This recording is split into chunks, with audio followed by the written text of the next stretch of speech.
நம்ம அதிகமாய் நேசித்து வழிநடத்துகிற ஆண்டவராக இயேசுவின் இனிதான நாமத்தினால் உங்களை வாழ்த்துகிறேன். இந்த நாளிலும் கூட நம்முடைய ஆவிக்குரிய சிந்தனைக்காக யோவான் எழுதின சுவிசேஷம் 3ஆம் அதிகாரம் 16ஆம் வசனத்தை வாசிக்கிறேன். தேவன் தம்முடைய ஒரே பேரான குமாரனை விசுவாசிக்கிறவன் எவனோ அவன் கெட்டு போகாமல் நித்திய ஜீவனை அடையும்படிக்கு அவரை தந்தருளி இவ்வளவாய் உலகத்தில் அன்பு கூர்ந்தார்.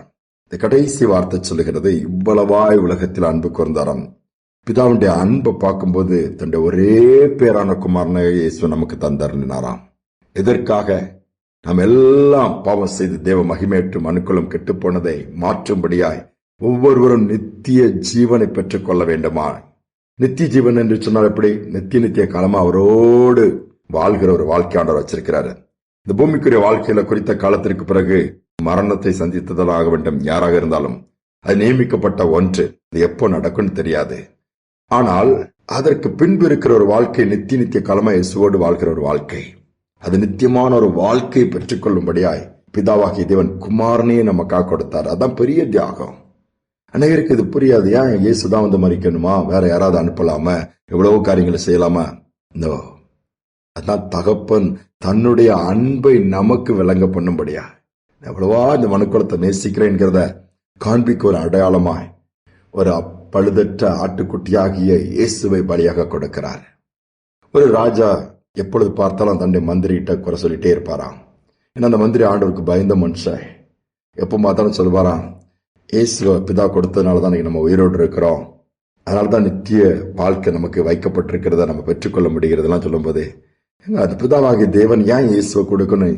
யாராவது ஒருத்தரை அனுப்பலாம்ல, யாராவது ஒருத்தரை பலியா கொடுக்கலாமே அப்படின்னு சொல்லிட்டு இருக்கும்போது இவர் புரிய வைக்கணும்னு இந்த மந்திரி ஒரு திட்டம் போட்டாராம். இவங்க எப்பவுமே ஈவினிங் போட்டிங் போவாங்க, படகுல போயிட்டு அந்த லேக் பகுதியில் அப்படிலாம் போய் அந்த ராஜா அப்படி ஃப்ரீயா இது பண்ணிட்டு வருவாராம்.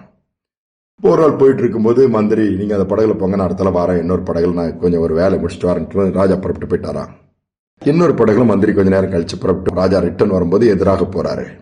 போகும்பொழுது மந்திரியும் வந்துட்டு இருக்கிறாரு. ராஜா பார்த்துட்டாரு. பார்த்துட்டு இருக்கும்போது கிட்ட ராஜா வந்துட்டு இருக்கும்போது இவர் என்ன பண்றாரு, ராஜாவுடைய ஒரு மகை குட்டி குழந்தை, நல்லா ஓடி ஆடி விளையாடுற வயசு.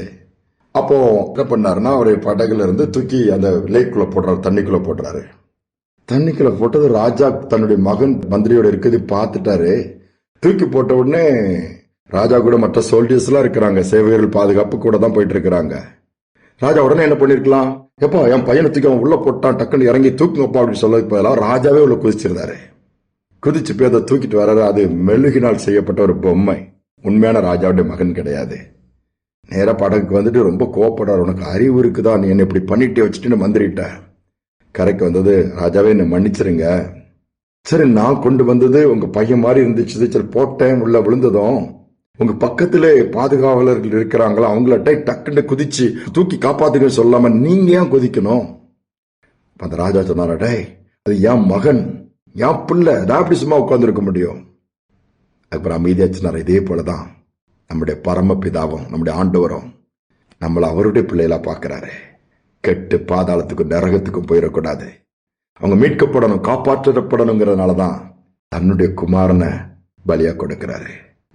அந்த அன்பு, அந்த அன்பு. என் பிள்ளைகள் கெட்டு போயிடக்கூடாது, என் பிள்ளைகள் பாவத்திலும் சாபத்திலும் மூழ்ந்துட்டு இருக்கிறாங்க, அவங்களை தூக்கி விடணும், வியாதியில இருந்து விடுதலை கொடுக்கணும், சுகத்தை கொடுக்கணும், பிசாசுகளை அழிக்கணும், தன்னுடைய குமாரனை அனுப்புறேன்.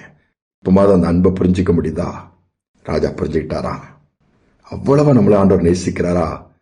அவ்வளவா நான் அதை காட்டில அதிகமா நேசிக்கிறாரு சொன்னாராம். நம்முடைய வாழ்க்கையில் அநேக நேரம் ஆண்டோடைய அன்பு நமக்கு தெரியாம போயிருது. அந்த அன்பு அறிந்திருந்தோம்னா ஆண்டவரை ஒரு நாளும் நம்ம துக்கப்படுத்த மாட்டோம். அவருக்கு ஊழியை செய்கிறவர்களா, அவருக்கு பிரயோஜனமா பாத்திரமா மாறிடுவோம். இதுக்கு நாம எப்படி இருக்கிறோம்? இவ்வளவா உலகத்தில் அன்பு கூர்ந்தாராம் தன்னுடைய குமாரனை கொடுத்து. நாம் அதுக்கு பிரதிபலனா நாம் என்ன செய்யறோம்?